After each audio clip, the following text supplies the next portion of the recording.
পশ্চিমবঙ্গে ৪২টা সিট তাদের দাপটেই দিল্লি কাঁপে।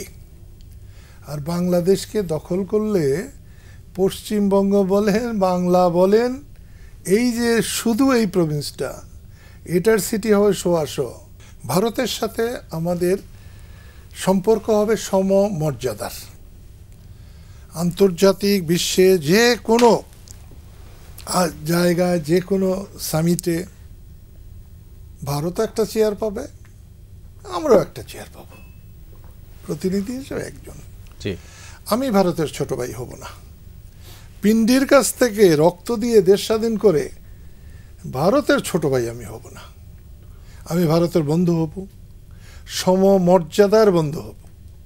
তাদের লোক সংখ্যা বেশি হবে, তাদের শক্তি বেশি হবে, তাদের যুদ্ধাস্ত্র বেশি হবে, হতে পারে।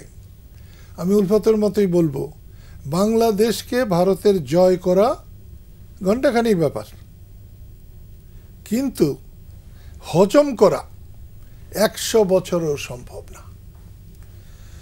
যদি সেটা সম্ভব হতো, তাহলে পণ্ডিত জওহরলাল নেহরুরা, বল্লভভাই পেটেলরা, তাদের বুদ্ধি কম ছিল না।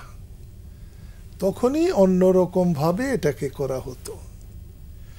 এক পশ্চিমবঙ্গে ৪২টা সিট তাদের দাপটেই দিল্লি কাঁপে।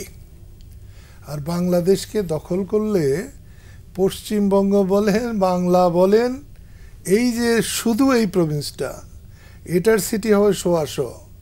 তারপরে বিহারে আছে ৪০টা, তারপর উড়িষ্যা আছে, যেটা বাংলা, বিহার, উড়িষ্যা আমাদের ছিল, সেটার আছে ২১টা, ঝাড়খণ্ডের আছে ১২টা, আসামের আছে ১৪টা, উত্তরপ্রদেশের আরও কিছু। দিল্লির শাসন ক্ষমতা থাকবে না।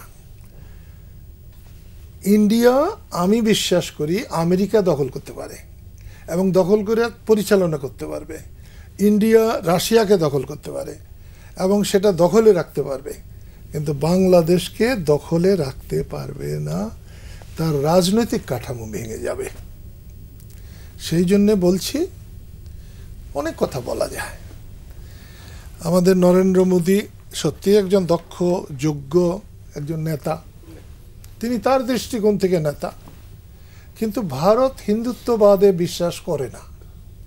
তা যদি করত, তাহলে উত্তরপ্রদেশে যেখানে রাম জন্মভূমি বানাইছে সেখানে জিতত। এবারে নির্বাচনে সেখানে জিতে নাই।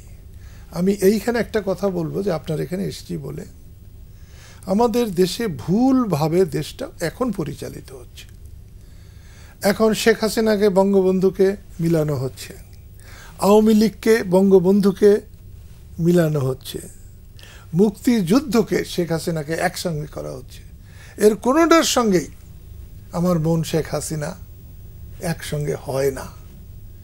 শেখ হাসিনার ত্রুটি এটা বঙ্গবন্ধুর উপরে যদি আনা হয়, ভবিষ্যতে যারা আনবেন তারা পরাজিত হবেন। বঙ্গবন্ধুর শিকড় এই বাংলার এত গভীরে পোতা, সেখান থেকে ছুঁড়ে ফেলা খুব সম্ভব না। তাই যার যে ভূমিকাটা আছে সেটাকে স্বীকার করে অগ্রসর হলে বাংলাদেশ হবে পৃথিবীর মধ্যে একটি সম্ভাবনাময় দেশ। আর যদি আমরা ল্যাং মারার চেষ্টা করি, একজন যা করে আসা হয়েছে এতকাল, এবং যার মধ্যে ওস্তাদ হচ্ছে শেখ হাসিনা, সবচেয়ে বেশি করেছে। তিনি কাউকে তার প্রাপ্য সম্মান দিতে চান নাই। তার চাটুকারদের তিনি সব কিছু দিয়েছেন, এবং তার শাসনের আমলে যে দুর্নীতির আমরা দেখছি, রাষ্ট্র দুর্নীতি করার জন্য না। আমি ভারতে ছিলাম, যথেষ্ট সম্মানে ছিলাম। ইন্দিরা গান্ধীর প্রধানমন্ত্রীর বাড়িতে যেতে আমার কোনো পারমিশন লাগে নাই। মুরারজি দেশাই ছিলেন সবথেকে কট্টর নেতা একজন, তার বাড়িও কিন্তু গুজরাটে, এবং একজন এমন নীতিবান মানুষ কল্পনা করা যায় না। তো সেইখানে আমি পরিষ্কার বলবো যে যার যে ভূমিকা সেটাকে স্বীকার করলে বাংলাদেশ খুব তাড়াতাড়ি একটা অভিষ্ট লক্ষ্যে পৌঁছতে পারে। আর ল্যাং মারামারি চললে পরে বাংলাদেশ নিয়ে আমাদের অনেক কিছু ভাবতে হবে। আমাদের মূলত আমরা বাংলাদেশ করেছিলাম, পাকিস্তানিরা আমাদের ভোটের অধিকার মানে নাই। মূলত আমরা বাংলাদেশ করেছিলাম, বাংলাদেশের সম্পদের ৮০% পশ্চিম পাকিস্তানিরা দখল করে রাখত।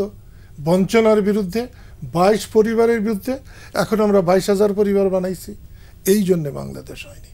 গরিব মানুষের জন্য যদি বাংলাদেশ হয়, গরিবের কথা যদি চিন্তা করা হয়, আজকে যে অন্তর্বর্তীকালীন সরকার চালের দাম, নুনের দাম, তেলের দাম, সবজির দাম এইরকম আকাশ ছোঁয়া যদি না থাকতো তাহলে অনেক ভালো থাকতো।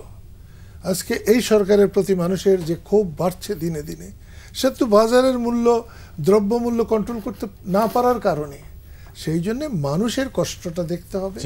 মানুষ যদি সম্মানিত হয় তাহলে এরাও সম্মানিত হবে।